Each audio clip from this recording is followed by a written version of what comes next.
आज हम चर्चा करेंगे कश्मीरी भाषा की प्रमुख कवयित्री ललद्यद की।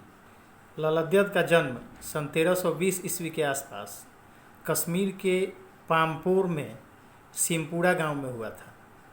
हालांकि उनके जीवन के बारे में प्रामाणिक जानकारी उपलब्ध नहीं है, फिर भी कहा जाता है कि बचपन में वो कई नामों से जानी जाती थी, जिनमें लल्लेश्वरी, लला, लला योगेश्वरी इत्यादि प्रमुख हैं। भक्ति कालीन कवियों की रचनाओं को जिस तरीके से हम विभिन्न नामों से जानते हैं, जैसे मीरा के पद, कबीरदास के दोहे, साखियाँ या शबद, रसखान के सवैये, तुलसीदास की चौपाइयाँ इत्यादि, वैसे ही ललद्यद की रचनाओं को वाक कहा जाता है। ललद्यद की रचनाओं में अरबी, फारसी, संस्कृत इत्यादि के शब्दों का प्रयोग भरसक नहीं मिलता है। इन्होंने अपनी रचनाओं में बिल्कुल सहज एवं सरल भाषा या शब्दों का प्रयोग किया है। यही कारण है कि इनकी रचनाएं आज भी कश्मीरियों की जुबान पे चढ़ी रहती हैं। कबीर ही की तरह इन्होंने भी अपनी रचनाओं में धार्मिक आडंबरों का खंडन किया है, जन समस्याओं को उठाया है तथा मानव को भक्ति मार्ग के रास्ते पर चलने के लिए प्रेरित किया है। इनका निधन 1391 ईस्वी के आसपास माना जाता है। आपकी पाठ्य पुस्तक क्षितिज में उनकी जो रचना शामिल है, उसमें सबसे पहले है, रस्सी कच्चे धागे की खींच रही मैं नाव, जाने कब सुन मेरी पुकार, करें देव भवसागर पार, पानी टपके कच्चे सकोड़े, व्यर्थ प्रयास हो रहे मेरे, जी में उठती रह रह हुक, घड़ जाने की चाह है मेरे। इस वाक्य की पहली पंक्ति जो है, रस्सी कच्चे धागे की खींच रही मैं नाव, कच्चे धागे की रस्सी सांसों को कहा गया है और नाव जो है वह हमारा अपना जीवन है, और इन्हीं सांसों के सहारे हम अपने जीवन की नाव को इस भवसागर में यानी संसार सागर में खेते हैं, यानी इसको एक किनारे से दूसरे किनारे पर ले जाने का प्रयास करते हैं।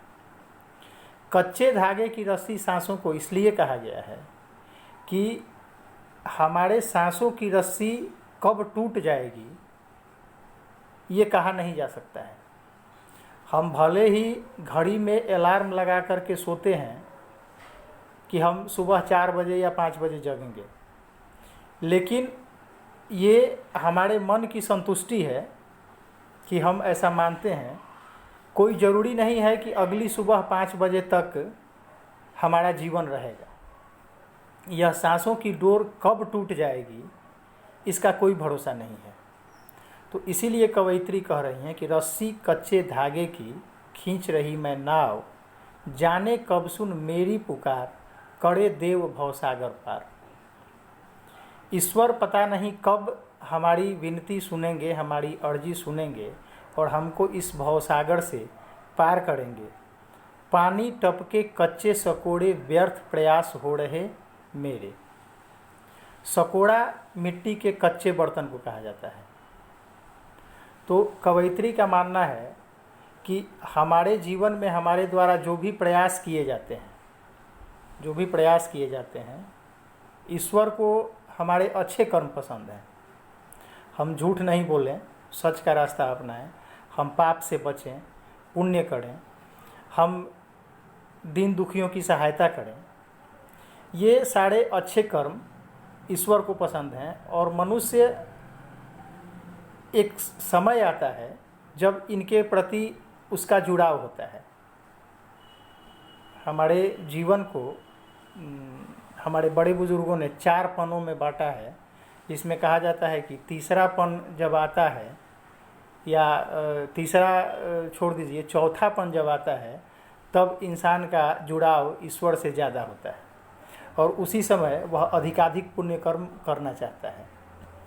तो जितने पुण्य कर्म हमारे द्वारा किए जा रहे हैं वह नगण्य प्रयास साबित हो रहा है। पानी टपके कच्चे सकोड़े, व्यर्थ प्रयास हो रहे मेरे, जी में उठती रह रह हूक, घर जाने की चाह है मेरे। हमारे द्वारा किए गए प्रयास निरर्थक साबित हो रहे हैं, या हम जो कर रहे हैं उसमें से कुछ जैसे मिट्टी के कच्चे बर्तन से पानी गिर जाता है, या उसमें से पानी थोड़ा थोड़ा क्या कहते हैं सड़कता रहता है, उसी तरीके से मानव के द्वारा किए गए प्रयास जो हैं वह व्यर्थ साबित हो रहे हैं, या उसमें से वो गिर जा रहे हैं, नगण्य साबित हो रहे हैं। तो जब हम कोई काम करते हैं और वह निष्फल जाने लगता है तो हमारे अंदर एक दर्द उठना स्वाभाविक होता है। कवयित्री के मन में भी एक तरीके की हुक उठ रही है, दर्द उठ रही है, एक तरीके की पीड़ा उठ रही है। जी में उठती रह रह हुक, घर जाने की चाह है मेरे। वह अपने घर जाना चाहती है। तो हर इंसान का वास्तविक घर जो है वह ईश्वर का घर है। हमने पहले भी अपने विजुअल में बताया है कि हम यहाँ इस संसार में प्रवासी की तरह जीते हैं। यह हमारा अपना घर नहीं है। हम जिसके लिए हमारे मन में ये हमेशा रहता है कि ये हमारा है, ये अपना है, ये हमारा मित्र है, दोस्त है, भाई है, पिता है, माता है, बेटा है, घर है, ज़मीन है, दौलत है, जो भी है, वास्तव में ये सारी चीज़ें यही की यहीं रह जाएगी। और हमारा घर जो है वह यहाँ से इतर कहीं अलग है। और हर व्यक्ति अपने घर पहुँचना चाहता है, हर व्यक्ति अपने घर जाना चाहता है।